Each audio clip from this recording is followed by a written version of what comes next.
এই তোর সাহস তো, আরে সাগর তুমি তুমি এইখানে? এই দিক দিয়ে যাচ্ছিলাম, ভাবলাম তোমার সাথে দেখা করে যাই। এই দিক দিয়ে যাচ্ছিলে ভালো কথা, আমার সাথে দেখা করবে তো অটো রিকশা নিয়ে আসছো কেন? আর এটা কি? মাকে তো খাওয়াতে হয়, মাকে দুবেলা ভাত খাওয়াতে গেলে তো টাকার দরকার, তাই কোনো কিছু উপায় না পেয়ে অটো চালাচ্ছে। আজব। আসলে আমার বাবা মারা গেছে অনেকদিন হয়ে গেল। বাবা মরে যাওয়ার আগে ব্যাংকে একটা লোন করে গেছে। আমাদের এখন আর তেমন কিছু নেই, বলা যেতে পারে আমরা রাস্তার ফকির। তাই কোনো উপায় না পেয়ে আমি তোমার সামনে থেকে সরে যাবো। মানে তুমি কেমন কথা বললে? তোমার সাথে তো আমার একটা সম্পর্ক আছে নাকি? তো তোমার বিয়ে অবধি কথা পাকাপাকি। হ্যাঁ, তুমি আমাকে ভালোবাসো, আমি তোমাকে ভালোবাসি। মানে তুমি যখন বড়লোক ছিলে তখন একটা বিষয় ছিল, এখন তো তুমি রিকশা। তুমি একদিকে, তুমি ছাড়া আমি আর অন্য কিছু ভাবতেই পারি না। তোমাকে অন্য কিছু নিয়ে কে ভাবতে বলেছে? তুমি শুধু সারা চাই না, শুধু তোমাকে চাই। এই যে তোমার এই হাতটা ধরে সারা জীবন বাঁচতে চাই। আমিও। কিন্তু এখন এসব কথা কেন বলছো? এই চুপ, একদম চুপ, একদম গলাবাজি করবি না। আমার বাসার লোক ছিলি, তোর বাবার অনেক টাকা পয়সা ছিল, তোর বাবার একমাত্র ছেলে তুই ছিলি। তোকে আমি কেন, যে কোনো মেয়ে দেখলেই তো পাগল হয়ে যাবে বিয়ে করার জন্য। আর এখন বেশি কথা বলা আমি পছন্দ করি না। এখন এই মুহূর্তে আমার বাড়ির সামনে থেকে যা যা। তার মানে আমাদের এতদিনের সব কিন্তু সবকিছু ভুলে যা। এখন তো তোর সাথে আমার কিছু হইতে পারে না, কারণ তোর সাথে আমার এখন সম্পর্ক রাখা সম্ভব না, কারণ তুই একটা রাস্তার রিকশাওয়ালা।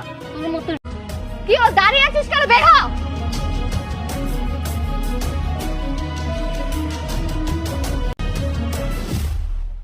এই ওটা যাবেন? জামু। কই যাবেন? এই তো সামনে মুলুকগঞ্জ যাবো। এই ছোট লোকের বাচ্চা, তুই আমার হাত ধরছিস কেন? হ্যাঁ, তুই কোন সাহসে আমার হাত ধরছিস? হ্যাঁ, আর তুই কোন সাগর? পেরেছিস? ও আচ্ছা, হ্যাঁ চিনতে পেরেছি। কিন্তু তোর এই অবস্থা কেন? তুই অটো চালাচ্ছিস? কিন্তু লোনটা তো আর পরিশোধ করতে পারিনি। পরে ব্যাংকের লোকজন এসে আমাদের সহায় সম্পত্তি, টাকা পয়সা যা কিছু ছিল না পেয়ে অটো চালাচ্ছিলাম। আর তাছাড়া মায়ের তো যথেষ্ট বয়স হয়ে গেছে, মাকে নিয়ে কই যাবো কি। তোর সাথে দেখা হয়েছে, খুব ভালো হয়েছে। হ্যাঁ, আমি কিন্তু মনে মনে তোকে খুঁজছিলাম। তুই আমার একটা উপকার করবি?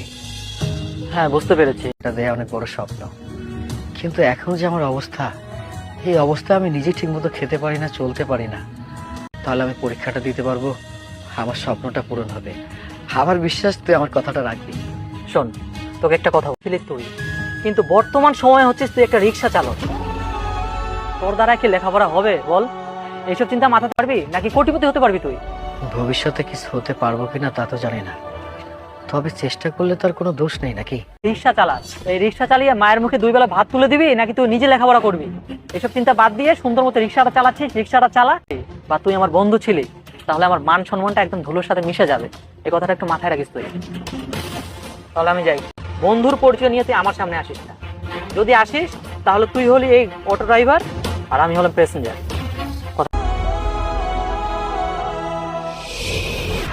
কি রে বাদল, তুই চুপ করে আছিস কেন?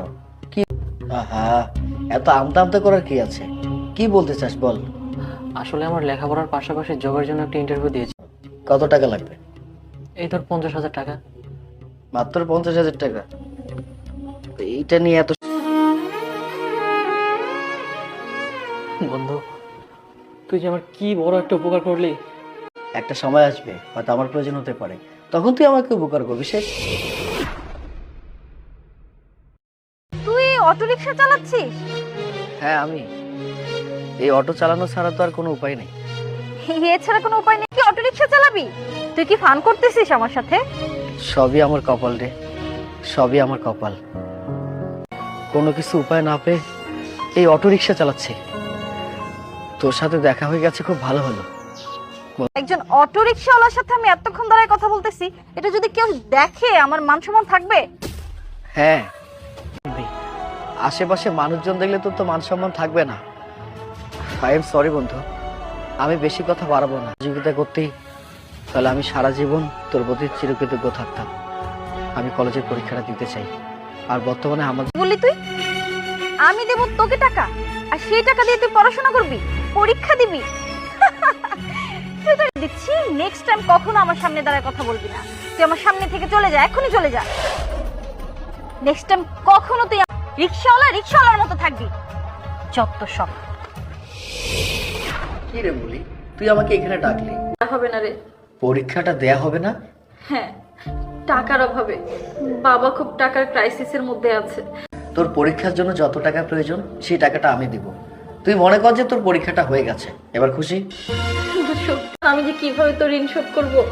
আমার ঋণটা শোধ করতে হবে না। এখন হয়তো বা তোর বিপদ আছে, তোর বিপদে আমি পাশে আছি।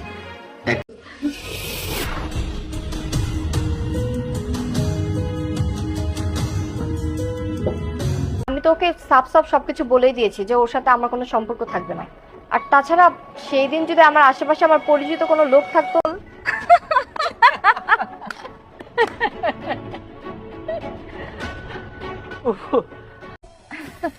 তুই যে কি- বাবা আমারে খাইতে দেন, যা খাইতে দিবেন তাই খাবো। আমি তিন কিছু বলা যায় না, কোথা থেকে হুট করে চলে আসে কে জানে। আচ্ছা বলি কি, আমরা কি এখানে আপনার জন্য খাবার নিয়ে দাঁড়িয়ে আছি? হ্যাঁ, আমি নতুন ফকিরনি। একসময় আমাকে অনেক কিছুই ছিল, এখন কিছুই তো। আমার পোলার নাম সাগর। হ্যাঁ আন্টি চিনতে পেরে, তোর শাশুড়ি করবে ভিক্ষা আর তোর হাজবেন্ড চালাবে অটো রিক্সা। আহ কি সুখ তোর। কে তাই তো উল্টা পাল্টা কথা বলবি না।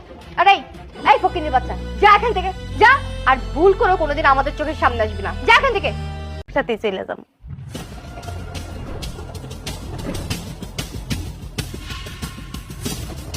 তোদের সবার চোখ কপালে উঠে গেল? সাগর তুই? হ্যাঁ আমি। কেন এখনো চিনতে কষ্ট? সাগর তুমি মানে দামি স্যুট প্যান্ট শার্ট এগুলো পরতো, মানে আমি তো কিছুই বুঝতে পারছি। অনন্য, তোদের মন মানসিকতা এত ছোট, আমি তো আগে জানতাম না। আরে আমি তো তোদেরকে অন্ধের মতো বিশ্বাস করতাম। তোদের জন্য আমি কার সাথে অন্যায় অবিচার করছি, কার সাথে খারাপ আচরণ করছে।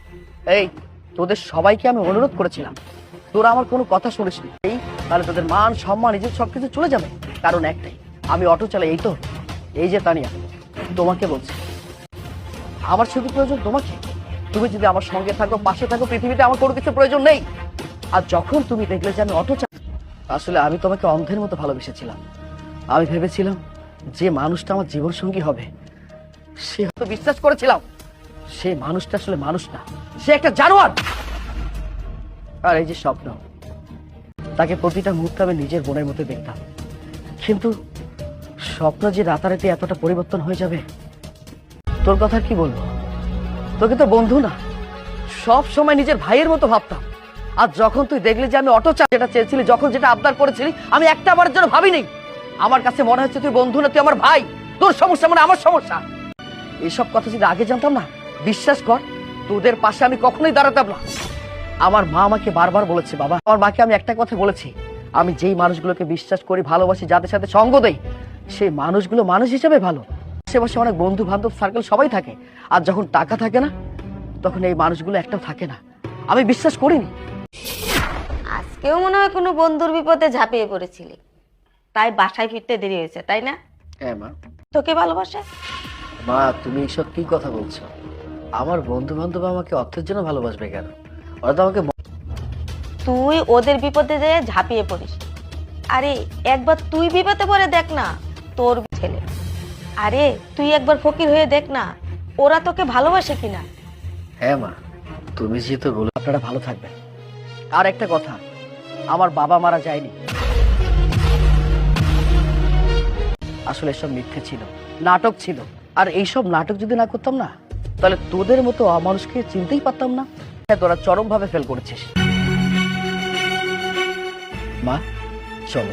সাগর তুমি চলে যা। তোর মতো একটা লুবিনের সাথে কথা বলতে আমার ঘৃণা করছে, লজ্জা লাগছে। এতদিন আমি কোন মানুষটাকে ভালোবেসেছিলাম, আর তোদের মতো বন্ধু হতে পারছি। মা চলো। চল বাবা।